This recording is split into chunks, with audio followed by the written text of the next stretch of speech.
Allahumma sholli ala sayyidina Muhammad wa ala ali sayyidina Muhammad. Ustadz izin bertanya, seberapa penting sanad ilmu di dalam Islam? Mohon penjelasannya Ustadz. Assalamualaikum warahmatullahi wabarakatuh. Waalaikumsalam warahmatullahi wabarakatuh.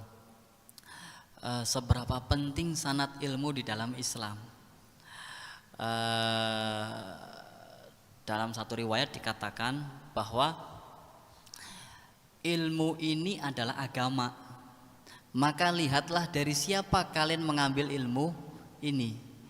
Maksudnya bagaimana? Maksudnya adalah bahwa ilmu agama, ilmu yang diajarkan oleh Nabi Muhammad SAW, ketika seseorang ingin mengambil ilmu tersebut, maka harus diperhatikan siapa yang membawa ilmu tersebut. Apa yang dimaksud dengan ini? Apakah ilmu tersebut dibawa oleh orang yang beriman atau tidak beriman? Orang yang berakhlak dan tidak berakhlak, orang yang warok dan tidak warok, orang yang mungkin sama-sama Islam tetapi satunya istiqomah, satunya tidak istiqomah. Maka ketika kita diminta untuk memilih kepada siapa kita berguru, maka kita memilih yang terbaik di dalam apa? Di dalam iman dan Islam, dalam keistiqomahannya. Nah, kalau kita berbicara soal sanad, di situ ada hadis tentang sholat yang mana hadis tersebut secara eksplisit ya. Di dalam hadis tersebut terkandung makna bahwa kita harus memiliki sanad keilmuan di dalam sholat. Rasulullah SAW bersabda, "Shallu kama ra'aitumuni usolli." Memang Rasul menerangkan, mengajari para sahabat sholat. Ada seorang sahabat sholat, kemudian dipanggil oleh Rasul, sini, kamu tadi ngapain? Sholat ya Rasul. Ulangi lagi karena kamu belum sholat. Kemudian dia ulangi lagi sholat. Setelah selesai panggil lagi, ulangi lagi karena kamu belum sholat. Sampai 3 kali. Kemudian orang tersebut karena tidak betul-betul, tidak benar-benar atau tidak masih salah terus lah ya. Akhirnya oleh Rasulullah SAW diajari, kamu kalau sholat jangan begitu. Kalau sholat itu takbir, kemudian baca surat, kemudian ketika rukuk tumak nina. Setelah tumak nina, i'tidal tumak nina.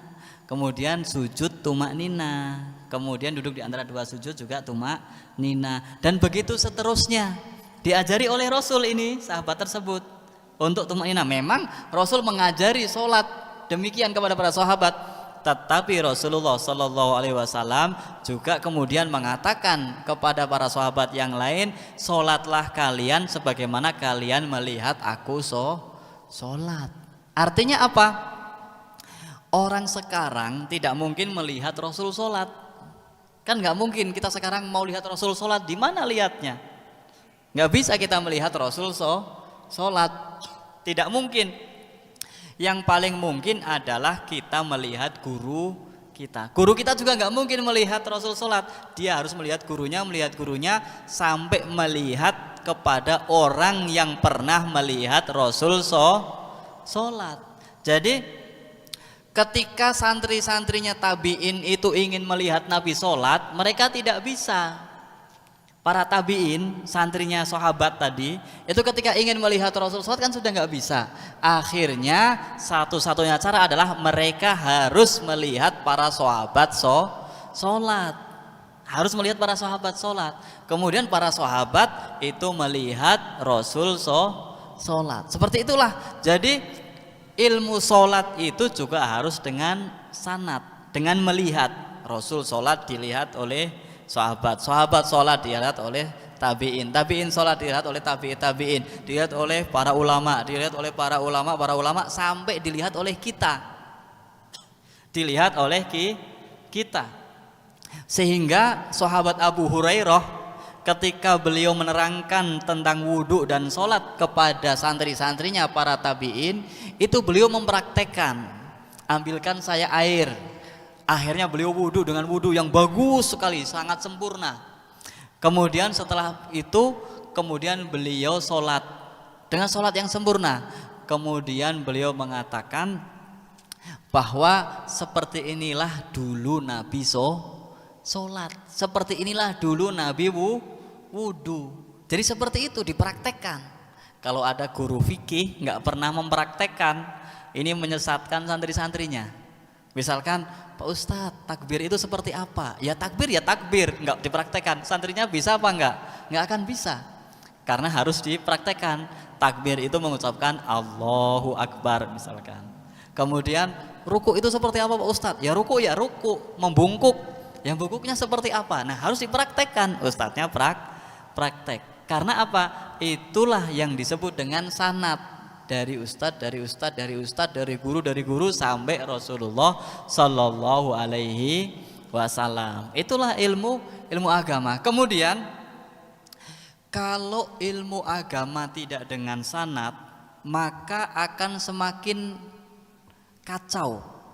Karena apa? Karena orang-orang akan melihat Al-Quran dan hadis semaunya sendiri, melihat terjemahan semaunya sendiri, kemudian menginterpretasikan semaunya sendiri. Karena tidak ada penjelasan guru. Nah, penjelasan guru dari mana didapatnya? Dari gurunya dari Rasulullah Sallallahu Alaihi Wasallam. Maka itulah ilmu sanad. Kalau nggak ada sanad, nanti baca sendiri. Saya tidak perlu guru, kan sudah ada terjemahan. Hadis Sahih Bukhari, hadis Sahih Muslim, ada terjemahan Al-Quran. Ya sudah, saya mau belajar sholat dari situ saja. Kira-kira bisa apa enggak? Enggak bisa. Harus dengan penjelasan guru. Maka inilah pentingnya sanad. Dan disitulah mulainya ada aliran-aliran sesat itu karena yang gurunya tidak jelas. Sehingga interpretasi sendiri atau berpikir sendiri, menerjemahkan sendiri. Ini di dalam kamus kan begini artinya, oh berarti begini nih, sholatnya begitu.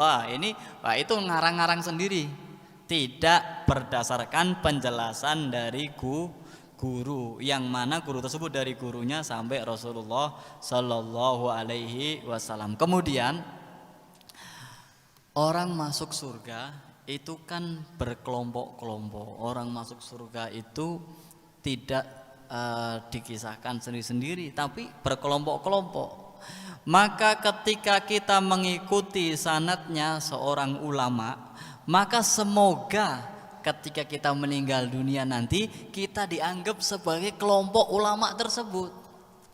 Sehingga nanti ketika di akhirat, wah ini kelompoknya siapa ini? Kelompok ulama fulan ikut masuk surga bersama kelompok-kelompoknya. Demikian.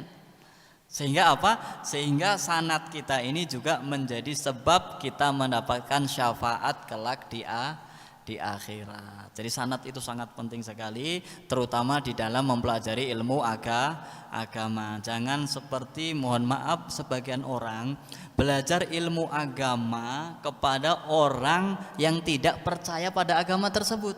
Mohon maaf, ada orang belajar Islam tapi dari orang-orang non-Islam. Katanya, oh tapi kan dia ahli Pak Ustadz, dia hafal Quran, hafal hadis, tapi dia nggak percaya, nggak beriman kepada Al-Quran dan hadis tersebut. Memang dia hafal Kutubus Sittah, memang dia hafal Al-Quran, dia hafal terjemahannya, bahkan dia hafal nomor-nomor ayatnya, tapi dia nggak beriman.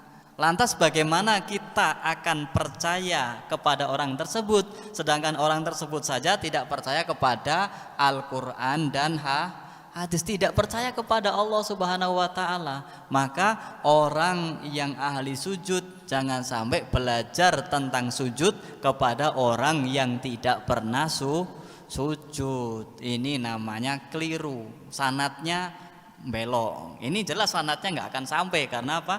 Karena orangnya saja tidak beriman. Kurang lebihnya demikian. Jadi sanad itu sangat penting sekali. Maka kalau memang putra-putri kita ingin belajar, carilah guru-guru yang jelas silsilah ilmunya, carilah guru-guru yang sanadnya jelas. Tidak harus tertulis sanadnya jelas, dia mondoknya di mana, dia paham nggak di pondok tersebut, dia gurunya siapa, itu sudah jelas. Karena sudah jelas gurunya adalah fulan, oh berarti dia sanadnya adalah ngikuti guru fulan sampai kepada gurunya dan seterusnya. Wallahu a'lam bishawab.